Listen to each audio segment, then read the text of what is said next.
படத்தினுடைய படப்பிடிப்பு நடைபெற்று கொண்டிருந்த போது அவர் வந்து ராமாநாடுவோடு நெருங்கிய தொடர்பில் இருந்தார்.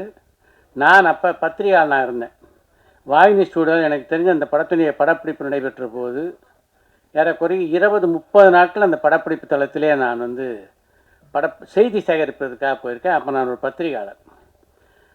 அந்த படத்தை பற்றி இனிமே யாரும் எந்த லைனும் பேச முடியாது நினைக்கிறேன். ஒரு தீசிஸ் எழுதுகிற அளவுக்கு குகநாதன் பொழந்து கட்டிட்டார் அந்த படத்தை பற்றி மொத்தமாக.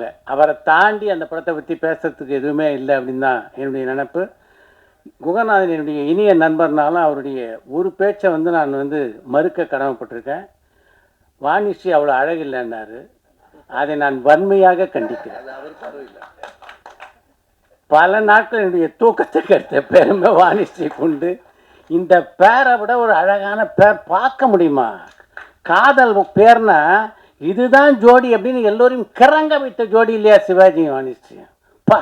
அதை தாண்டி ஒரு ஜோடியை பார்க்க முடியாது. அந்த படத்துடைய வெற்றிக்கு அவங்க 2 பேருடைய கெமிஸ்ட்ரி மிக மிக முக்கியமான காரணம். அந்த படத்துடைய பாடல் வரிகளை பற்றி குமரன் சொன்னார். அதில் நான் சக்கரவர்த்தியடா அப்படின்னு சிவாஜி பாடுவார். என்ன அழகான வரிகளை சிவாஜிக்கு எழுதியிருக்கார் பாருங்க கண்ணதாசன். சிவாஜி எதில் சக்கரவர்த்தி இல்லை சொல்லுங்கள்? சிவாஜி மாதிரி நான் பல மேடைகளில் சொல்லியிருக்கேன், எல்லா பாத்திரங்களும் ஏற்று நடிக்கணும்னு நல்லா நடிக்கணும்னு ஆசைப்படலாம். சிலருக்கு தான் அது பொருந்தும். அப்படி பொருந்திய ஒரு மாபெரும் கலைஞன் சிவாஜி மட்டுமே அப்படின்னு நான் சொல்லுவேன். ஏன்னா அவரை தான் நீங்கள் கர்ணனாவும் பார்க்கலாம், அப்பராவும் பார்க்கலாம், தெய்வ மகனில் வந்து ஒரு சின்ன பையனாகவும் பார்க்கலாம், எங்கள் ஊர் ராஜாவில் ஒரு வாலிபனாகவும் பார்க்கலாம். இது மாதிரிலாம் மற்ற நடிகரை பார்க்க முடியாது. கூடு விட்டு கூடு பாய்கின்ற மாதிரி நடிக்கக்கூடிய ஆற்றல் பெற்ற ஒரே நடிகர்னா வந்து சிவாஜி மட்டுமே.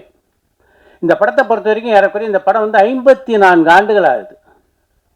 இப்போ நேற்று வந்து சில தயாரிப்பாளரோடு பேசிக்கிட்டு இருந்தேன் நான். இப்போ படம் வாங்க இவர் இல்லை, அவர் இல்லை, டிஸ்ட்ரிபியூட்டர் இல்லை, ஓடிடி இல்லை, சேட்டலைட் இல்லைன்னு.